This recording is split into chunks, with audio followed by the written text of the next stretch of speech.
Dallas wants him on that short-term deal. Pickens wants to be paid. We'll see how this plays out in the weeks and months to come.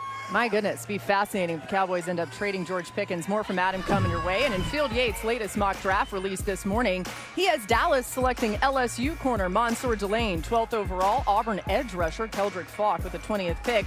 That would fortify this defense. That'd be a very nice haul. I know, right? Allowed a league worst 30.1 points per game last season. Now, Jerry did acknowledge the defense needs help yesterday at his press conference as we welcome in Jeff Darlington, who was there for all of it. He will be covering the Cowboys tonight as they make their picks. And Jeff, what can you tell us about the Cowboys' potential for trade options with those 2 first-round picks?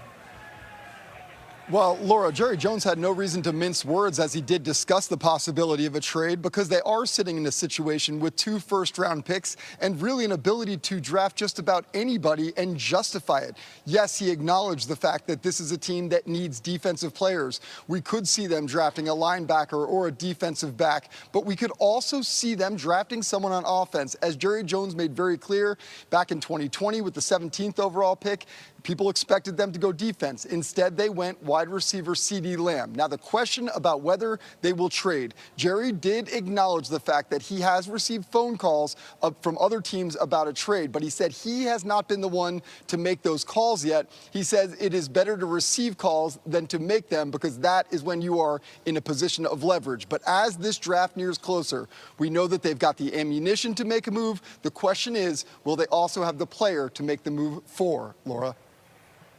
Yeah, a little business advice from Jerry Jones. It goes a long way. Thanks to Jeff. We'll get back with you in just a little bit. We saw Field having Dallas selecting 2 defensive players with their 2 first-round picks tonight in his mock.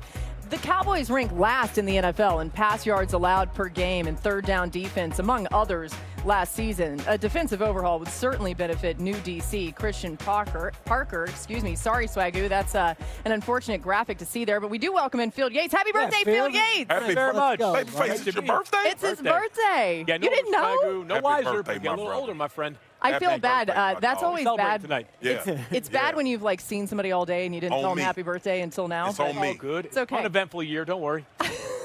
I'm happy for you, Field. Thank you. Marcus, with the Pickens news this week, is wide receiver now an option for the Cowboys? Hell yeah, it is. Yeah. It was an option before that. Listen, there has been kind of a revolving door at this number 2 wide receiver position for a while in Dallas. They've been trying to punch guys in. Noah Brown. They brought in who else? Guys? Michael Gallup. Michael Gallup. You also had Brandon Cooks. Yep. They brought in to be the number 2 wide receiver. And there it you is go. right there. Yeah. Give me my graphic. The greatest team in the world on NFL Live. Yeah. So you see how many shots they've taken at pairing somebody with CeeDee Lamb. And this is the first year you saw what it could be like with another guy that was an absolute playmaker and somebody that could elevate this offense. With what Jerry said in his press conference, what Steven said about no deal being done, Yep. with who George Pickens' agent is, I have to believe that Dallas wouldn't mind some calls about the trade For the viewers, for George the agent Pickens. shares. Absolutely. The agent should share in that too. That's how his client is going to maximize what he gets paid. I think wide receiver has to be on the table for the Dallas Cowboys. Swagger, there are 5 defensive players, 3 of which I think are 0% chance are there at number 12 in Arbel Reese, David Bailey, and also Sonny Styles.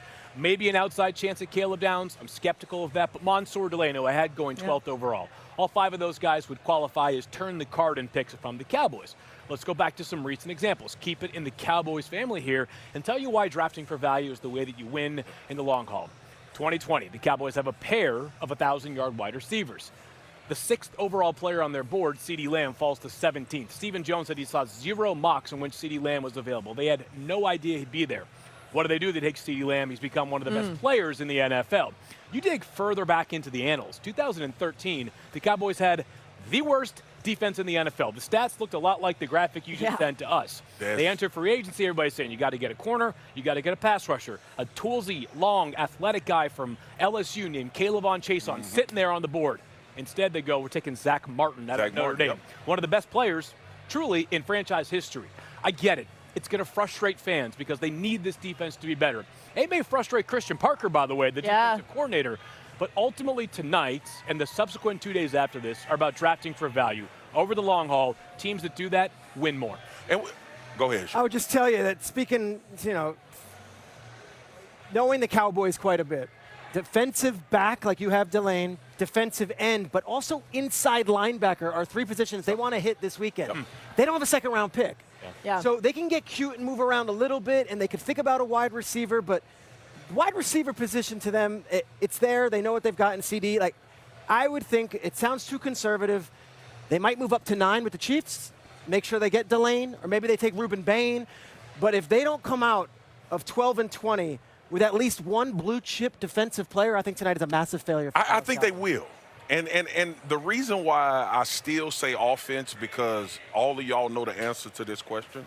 Who's the highest paid player for the Dallas Cowboys? Dak Prescott. Dak Prescott. Yeah. And whatever you still have that elephant in the room when you're making decisions.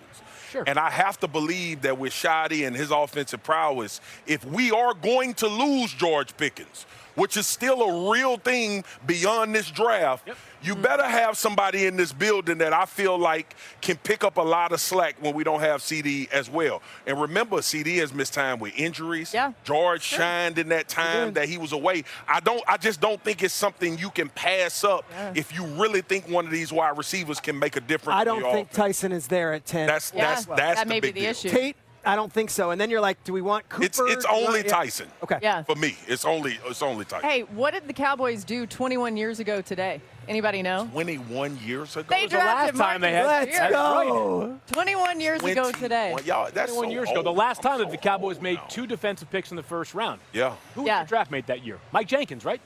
Who was what? No, it was DeMarcus Ware, of course, Yeah. right? Oh, yeah. Yeah. Mike Jenkins was a couple years. Mike Jenkins was a couple years. DeMarcus Me Ware. and D. Ware, but don't forget, y'all, that draft was Jay Ratliff, Chris Canty, Kevin Burnett.